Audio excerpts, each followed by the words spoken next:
போராடுகிறவர்களுக்கும் எங்களுடைய வாழ்த்துக்களை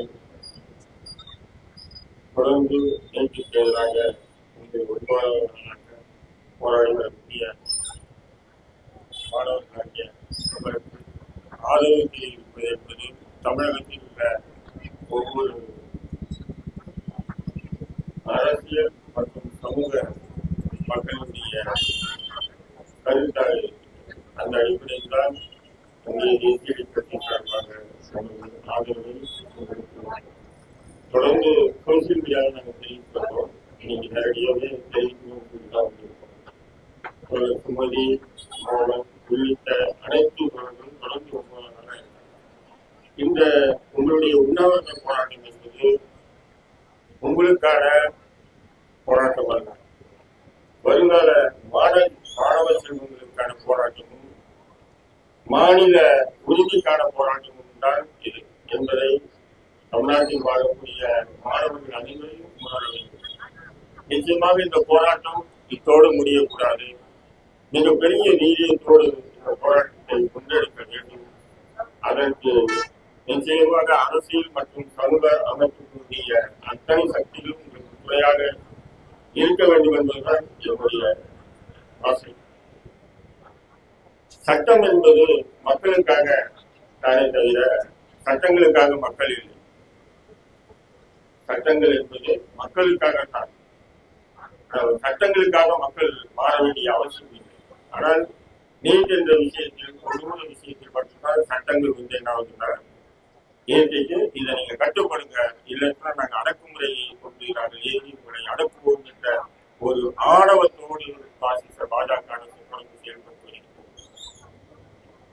உங்களுக்கு எல்லாம் தெரிஞ்சிருக்கும், 1969 வாக்குல இந்தியாவில் பெண்களுக்கு சொத்துல பங்கில் அப்போ நேரு பிரதமராக இருக்கும்போது பெண்களுக்கு சொத்துல பங்கில் சொல்லி ஒரு சட்டத்தை அமல்பட்டாங்க பாராளுமன்றம். உடனே அது பல மாநிலங்கள் வந்து பெண்களுக்கு சம உரிமை சொத்துல அதெல்லாம் முடியாது கூடாது எதிர்ப்பு தெரிவித்தாங்க.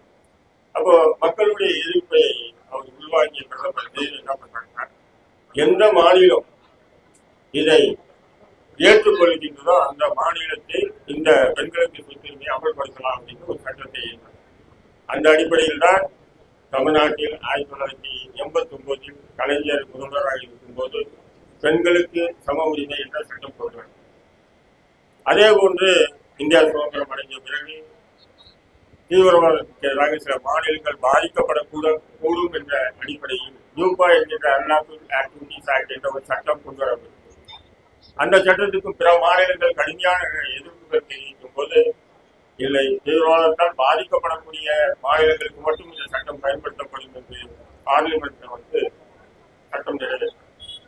அதன் பிறகு இப்போ அந்த யூபா என்கின்ற சட்டம் எல்லா மாநிலத்திலும் பயன்படுத்துறது.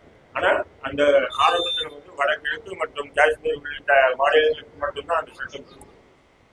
பாஜக ஆட்சி வந்த பிறகு அதை என்ன பண்றாங்க, பரவலாக இந்தியா முழுக்கும் அந்த சட்டம் இது போன்ற உரிமைகளுக்காக போராடக்கூடிய மக்களையும் சிறுபான்மை மக்களையும் குறிவைத்து அந்த சட்டம் வந்து என்ன பண்றாங்க, அமல்படுத்தி தண்டனை கொடுத்து வந்தவர்கள் இருக்காங்க.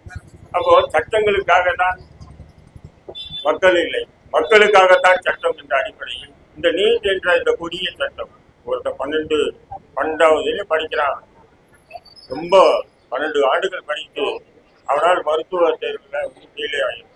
ஆனால் நீட் என்ற அந்த 1 மாசம் 2 மாசம் போய் நீட் தேர்வு எழுதிட்டு அந்த மதிப்பெண்கள் பெற்றான்னு சொன்னார், அவனுக்கு மருத்துவராக இதெல்லாம் என்ன ஒரு கொடூர சித்தாந்தம்.